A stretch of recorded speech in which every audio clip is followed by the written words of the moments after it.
commence par un domaine qu'on connaît un petit peu, bien que ce ne soit Oui. pas le nôtre, c'est la Alors, communication, mais laquelle? La communication, mais la communication politique, et plus exactement un ratage peut-être en matière de communication politique. Vous allez voir, parce que si je vous dis Elpis, vous pensez bien sûr à cette figure de la mythologie grecque, une dame qui s'appelle Elpis, E-L-P-I-S, qui porte la corne d'abondance. Vous pensez à ça, tout de suite. Oui, c'est son nom, E-L-P-I-S. Bien sûr. Oui, Turenne aussi, et Voilà. Gersal aussi. Donc cette dame qui, vous voyez, elle porte la corne Oui, d'abondance.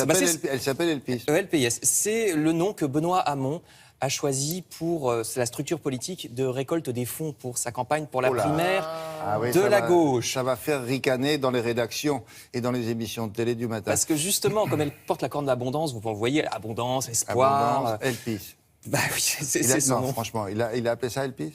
C'est ELPIS. Libération ce matin. Et tous les réseaux sociaux ricanant depuis. Cela dit, c'est pas idiot parce que tout le monde va s'en Ah souvenir. bon, on en parle, oui. Et on en parle, attention. Et on sait donc comment s'appelle la dame qui a la corne d'abondance. Oui, puis on sait que c'est M. Hamon et qu'il cherche, Voilà. il cherche des fonds. Exactement, article dans Libération. Pas bête. Autre série d'articles qui nous prouvent également que les gens sont méchants et qu'ils ricanent, ce sont les articles qui parlent du film Ben-Hur, le remake, on en a parlé tout à l'heure. Le seul article de ce matin qui en disent pas trop de mal, c'est là-dedans, c'est dans 20 minutes, le journal 20 minutes. Ce sont les seuls qui sont pas trop méchants, peut-être, allez savoir, parce que ce film fait une grosse page de publicité dans ce même journal. Ça n'a peut-être aucun rapport, mais enfin, les autres journaux sont assez méchants. Ils sont beaucoup moins tendres vis-à-vis de ce film. Le Parisien aujourd'hui en France parle d'accidents industriels et de films sans âme. Libération de grosses galères. Le Figaro parle d'un navet, le nanar de la semaine. Je cite le Figaro. Malgré la 3D, ce film n'a aucun relief. Les batailles sont confuses, les galères ressemblent à des maquettes et les acteurs sont aussi mauvais que dans un porno sans scènes érotiques.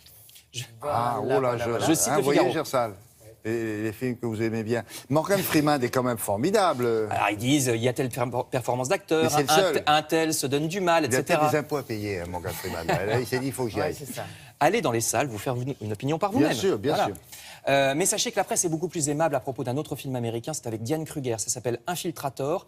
Elle incarne une policière qui s'infiltre dans le milieu des trafiquants de drogue. Film efficace, nous dit le Parisien. Et si vous avez envie d'un film français, vous voyez juste à côté l'Humanité, le journal La Croix, qui reparle de ce film dont Charlotte Bouteloup nous a parlé ici même. Vous savez, France. Ce film qui se passe pendant la guerre, enfin juste après la guerre de 14, film pourtant d'abord difficile puisqu'il est à moitié en allemand, c'est en noir et blanc, mais enfin ça vaut vraiment le coup. François Ozon, comme vous l'avez vu, et Pierre Ninet dans les salles en ce moment. Et autre film français d'un tout autre genre, là c'est dans le Figaro, ça s'appelle Voir du pays et c'est un film sur les jeunes femmes militaires françaises. C'est une fiction, hein. Mais oui, qui reviennent d'Afghanistan. Voilà, elles reviennent d'Afghanistan, c'est le moment où vraiment elles commencent à se demander si elles n'ont pas été un peu trop traumatisées par ce qu'elles ont vu, vous savez, Oui, la mais il faut expliquer, décompression. c'est l'histoire, et elle raconte le SAS. Quand elles reviennent, elles passent 3 jours, c'est à Une espèce de stage. Oui, elles restent là pour... Exactement. Avant de retourner à la vraie vie. Eh bien, il se passe des trucs bizarres pendant les 3 jours. Donc c'est un film qui s'appelle Voir du pays. Et je termine avec un petit peu plus léger, même beaucoup plus léger, puisqu'il s'agit d'un record français que j'ignorais. Le Parisien aujourd'hui en France nous apprend que nous sommes, nous autres Français, les champions du cache-cache. Nous sommes les meilleurs planqués. Dit avec amusement le journal, c'est une équipe française qui a été sacrée championne du monde de cache-cache ce week-end en Italie. 5 étudiants des Alpes de Haute-Provence ont remporté cette compétition en Lombardie, dans le nord de l'italie. Et oui, article dans le Parisien. Ils sont toujours cachés, en fait. C'est bien, ça. Et enfin, vous savez, si vous faites Et alors, ils se cachent où? c'est dans un parc, il y a des arbres. Si vous faites ça dans votre jardin, vous pouvez dire que c'est le championnat du monde de cache-cache des jardins, hein. Je pense qu'on se proclame beaucoup championnat du monde, mais quand même, on est champion du On monde. n'était pas au courant de ça. Voilà, c'est Bon, dans le L'année prochaine, il faut absolument suivre ça. Parisien. Merci beaucoup, Frédéric.